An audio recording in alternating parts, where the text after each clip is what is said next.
नमस्कार। Times of Garhwa के Facebook page पे लाइव हैं और हमारे साथ नमस्कार। दूसरे विंडो पे मौजूद हैं झारखंड के गढ़वा जिले के भवनाथपुर प्रखंड के मकरी गांव स्थित से पंकज यादव, जो कि यूपीएससी के 2020-21 में 21वीं 123वीं रैंक लाकर अपने देश में 123वीं रैंक लाकर देश में अपना परचम लहराया है। तो स्वागत है सर आपका। धन्यवाद उज्जवल जी। सर, सबसे पहले तो आपको बधाई देने के साथ ये आप किस प्रकार से क्या तैयारियां की सर आपने आखिर? सबसे पहले तो आपको बधाई के लिए धन्यवाद। सर, अगर तैयारी की बात करें तो अभी तो मैं एट प्रेजेंट नौकरी में हूँ। सीआईएसएफ में सब इंस्पेक्टर हूँ। उसके साथ साथ जो टाइम मिलता था उसी के दौरान तैयारी करनी पड़ती थी, तो ऐसा कोई फिक्स शेड्यूल नहीं था कि कब पढ़ना है क्या पढ़ना है। बस यही शेड्यूल था कि जब भी टाइम मिले तो पढ़ना है। जैसा कि हम आपके बारे में और जानकारी ले रहे थे कि घर वाले से, स्थानीय लोगों से भी, उन्होंने बताया कि अ, आप शुरू में कैनरा बैंक में थे, फिर उसके बाद सब हाँ, इंस्पेक्टर में आए। क्या मतलब किस प्रकार से तैयारी की? तीन तीन दो दो जॉब छोड़ के फिर आप डायरेक्टली यूपीएससी की तैयारी की? एक होता है कि आदमी चाहता क्या है, एक होता है कि आदमी कहीं जाकर रुक जाता है, और एक होता है कि ये आदमी सीढ़ी सीढ़ी से सीढ़ी चढ़ता चला जाता है। तो आदमी का जो लक्ष्य होता है वो निर्धारित करता है कि उसको जाना कहाँ है। रही बात कैनरा बैंक, उसके बाद अब यहाँ, इसके बाद इसको छोड़कर किसी और में, अब जिंदगी जहाँ ले जाए वो तो कोई देखा नहीं है। लेकिन ये रहा कि बस एक मोटिवेशन कि हाँ, आगे कुछ करना है, इससे आगे जाना है। बस यही जो मोटिवेशन है वो आगे खींच कर ले आया। सुनने में आया कि आप बहुत ही निर्धन परिवार से बिलोंग कर रहे थे शुरू में, पिताजी का भी साया नहीं था। कैसे इतना कुछ मतलब अचीव करना बहुत बड़ा अचीव है एक तरह से आपके लिए। हाँ, ऐसा मान सकते हैं आप।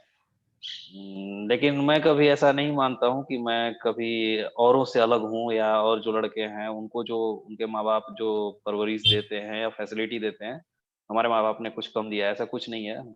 ऐसा कुछ नहीं मानते हैं। हाँ, लोगों को ये लगता है तो लगे, कोई वो नहीं है। बस ये मेरा ये मानना है कि अगर आपके अंदर मोटिवेशन है तो आप कुछ भी कर सकते हैं। उसके लिए आपके अंदर विल पावर होना चाहिए, रिसोर्सेस तो आप अपने आप उसको बना लेंगे। घर परिवार का कितना सपोर्ट रहा है सर आपको? बहुत बड़ा सपोर्ट रहा, मेरी मम्मी का बहुत बड़ा सपोर्ट रहा, उन्हीं का आशीर्वाद है। मेरे हाथ में सिर्फ मेहनत ही है ना, जो दुआ है, जो आशीर्वाद है, वो माँ बाप ऊपर वाले का है। तो वो चीज मेरा नहीं है, मेरा जो था मेहनत वो हमने किया। बाकी जो उनका था, उन्हीं के आशीर्वाद और दुआ की वजह से आज हम यहाँ हैं। प्राथमिक शिक्षा सर कहाँ ग्रहण किया? प्राथमिक शिक्षा तो हम वहीं भवनाथपुर से ग्रहण किए, उसके बाद फिर 10th हम विद्या मंदिर टाउनशिप से पास किए। फिर 12th किए जीएलए कॉलेज से। इंजीनियरिंग किए मेरठ से। उसके बाद मुझे गवर्नमेंट जॉब से, पहली गवर्नमेंट जॉब थी वो कैनरा बैंक में। उसके बाद अभी प्रेजेंट 2018 से सीआईएसएफ में सब इंस्पेक्टर हैं। तो कैनरा बैंक में क्या थे सर आप? कैनरा बैंक में प्रोबेशनरी ऑफिसर। अभी जो आपने यूपीएससी का इतना बड़ा 123वां रैंक लाया देश में, इसके बाद जो आप कमांडर सर बनिएगा, उसमें युवाओं को क्या संदेश देना चाहते हैं? युवा आज के जो हैं, ऑनलाइन की दुनिया है, पढ़ाई लिखाई में भी अधिकतर मन नहीं है, और लॉकडाउन भी है, कोरोना भी है। तो इस बारे में ये कहना चाहेंगे कि ये जो ऑनलाइन वाली दुनिया है, इसको आप एक अपॉर्चुनिटी की तरह लीजिए। पहले जो चीज नहीं मिल पाता था, जैसे अगर हम भी ये सोचते कि हम कोचिंग करेंगे तो हम एग्जाम क्रैक करेंगे, अगर ये सोचते तो आज ये पॉसिबल नहीं था। तो ये ऑनलाइन वाली जो दुनिया है ना, चीजों को बहुत आसान कर दिया। बस देखने का नजरिया होना चाहिए कि चीजें कैसे आसान होती गई, कैसे जैसे आप कोचिंग जाते ऑफलाइन में, वहाँ पे टाइम देते, आपको जो स्टडी मटेरियल है वो अवेलेबल नहीं हो पाता। आज तो सब कुछ ऑनलाइन अवेलेबल है, आप वहाँ से उसको ले सकते हैं, पढ़ सकते हैं, आपका जब टाइम करे तभी पढ़ें। ऐसा फिक्स नहीं है कि आप जैसे ऑफलाइन क्लासेस में कि 11 से 2 है क्लास तो आपको जाना ही है 11 से 2। इसमें तो ये भी सुविधा है कि आपको जब मन करे तब पढ़ें। तो एक वो नहीं है, डिसएडवांटेज नहीं है, इसको अपॉर्च्युनिटी की तरह लेना है। ये ऑनलाइन हो गया है, इससे बहुत कुछ किया जा सकता है। आगे की क्या तैयारी है सर? अभी तो आप ज्वाइन फिर इसमें करिएगा, अभी वर्तमान में इसको तो रिजाइन करिएगा। हाँ, तो जैसे कब तक ज्वाइन कर ये हो पाते हैं, क्या है? अभी इसका प्रोसेस थोड़ा-सा चलेगा, 5-6 महीने तक चलेगा। वेरिफिकेशन होगा उसके बाद ज्वाइनिंग आएगा। ये जब आप जब क्रैक किए ये यूपीएससी को, तो सबसे पहले किसको सूचना दिए थे हाँ, सर, घर में मान लीजिए? सबसे पहले तो अपने घर ही फ़ोन किए थे हम, उसके बाद अपने दोस्तों को। तो घर में तो काफी खुशी का माहौल है पहले से भी, आप दो दो नौकरी पहले से करके और अभी भी कर रहे हैं, और एक आईपीएस आईएएस जो यूपीएससी क्लियर करने का एक अलग ही रुतबा होता है। हाँ, ये लोगों को लगता है, वैसा जो करते हैं वो लड़के ही करते हैं, उसी में से एक हम भी हैं। ऐसा कुछ ऐसा मुझे नहीं लगता कि हमने कोई बहुत बड़ा तीर चला दिया है कहीं। नहीं, ग्रामीण क्षेत्रों से निकल के आप जिस प्रकार से एक दो दो नौकरी में भी रहे और अभी यूपीएससी क्रैक किए हैं, तो इससे तो बहुत बड़ा अचीव माना जा सकता है वर्तमान समय में। हाँ, बिल्कुल माना जा सकता है, लेकिन मुझे लगता है कि बस एक सीढ़ी है जो हम चढ़ गए ऊपर। तो और कुछ संदेश जो युवाओं के लिए हो सके सर आपके द्वारा? हाँ, हम युवाओं को, ये जो मेरे भाई लोग हैं, जो आने वाले फ्यूचर हैं इस देश के, उसको मैं यही कहना चाहूँगा उन लोगों को कि जो आज के समय में जैसे कहा जाता है कि गरीबी अभिशाप है, कहा जाता था, अभी भी वैसे कहा जाता है, लेकिन आने वाला समय जो है, उसमें ये कहा जाएगा कि अशिक्षा जो है, वो अभिशाप है। अशिक्षित रहना अभिशाप के बराबर है। तो शिक्षा जो है, जैसे हम लोग शिक्षा के लिए अधिकार की बात करें, जैसे शिक्षा को ऑप्शनल ना लेकर उसके लिए हम अधिकार की बात करें। जैसे हम राशन की दुकान में मान लीजिए खड़े होते हैं, वहाँ पे हम अधिकार के लिए अपनी लड़ाई लड़ते हैं। सेम यही एक लड़ाई शिक्षा के लिए लड़ ली जाए, तो मैं ये सोचता हूँ कि चीज़ें बहुत बदल जाएँगी और बहुत बेहतर हो जाएँगी।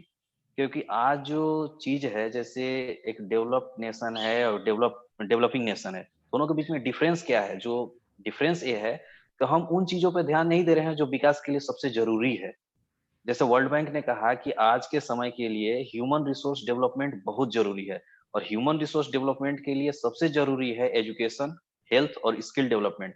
और इन तीनों में से मुझे लगता है कि एजुकेशन सबसे ज़रूरी है। इसको लेकर कुछ भी किया जा सकता है, और एक किसी ने कहा भी है कि शिक्षा वो हथियार है जिससे हम कोई भी जंग जीत सकते हैं। दुनिया आपको छोड़कर चली जाए, लेकिन ये वो चीज़ है जो आपको अकेला महसूस नहीं होने देगा, और आपके व्यक्तित्व में वो निखार लाएगा कि आप ये महसूस करेंगे कि आप औरों से अलग हैं। इसलिए शिक्षा को अधिकार की तरह लीजिए, किसी विकल्प की तरह नहीं।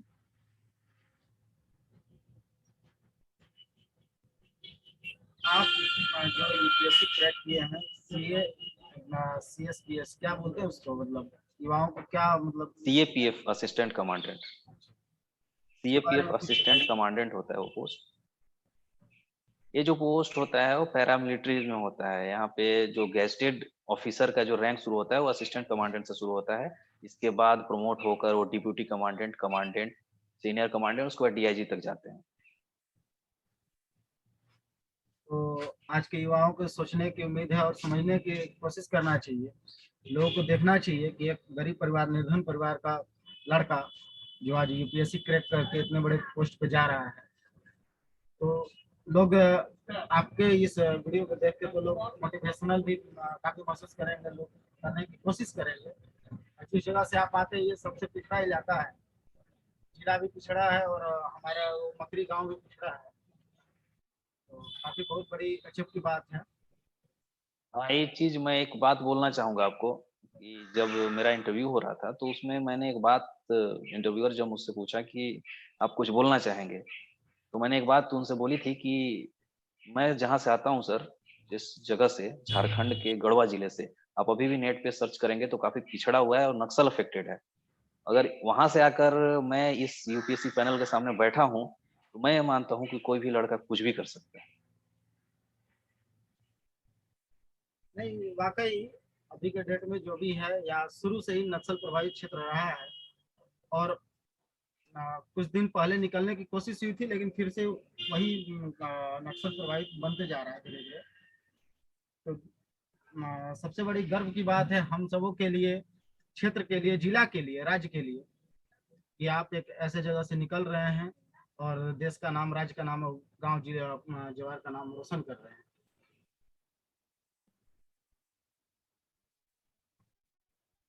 और कुछ ऐसा संदेश है सर आपके द्वारा कुछ? मैं तो संदेश अपने जो इस देश के भविष्य हैं उन्हीं को देना चाहूँगा, और जो गार्जियन हैं उनको भी इस शिक्षा को जो है अधिकार की तरह दीजिए। उसको किसी विकल्प की तरह नहीं कि ये चल जाएगा, ये हो जाएगा, ऐसा नहीं। ये होना ही है, ये देना ही है, इस तरीके से देना होगा। और किसी ने खूब कहा है कि अपनी मंजिल को भुलाकर जिया भी तो क्या जिया, है दम तुझ में तो उसे पाकर दिखा, लिखते खून से अपनी कामयाबी की कहानी, और बोल उस खुदा को, है दम तो इसे मिटा कर दिखा। वाह, कितने सुंदर लाइन आपने कही है सर। वाकई इस लाइन को तो हर युवा और हर गार्जियन को ये बातों को समझनी चाहिए, ताकि अपने भविष्य के उजालों को और भी उजाला करे। तो हमारे साथ अभी दिल्ली में अभी सब इंस्पेक्टर के पोस्ट पर स्थापित हैं पंकज यादव, जो यूपीएससी में 123वां स्थान लाए हैं। और यही थे हमारे साथ। इनके हर एक बात को हम लोगों को सुनना चाहिए, देखना चाहिए, और इनकी जुनूनियत को भी सलाम करना चाहिए, जो एक छोटे से गांव से निकलकर इतने बड़े पोस्ट पे अभी गए हैं। तो बहुत बहुत धन्यवाद सर, आपने हमें समय दिया। धन्यवाद आपका भी। आपने इस योग्य समझा कि आप मेरा इंटरव्यू ले रहे हैं। बहुत बढ़िया सर।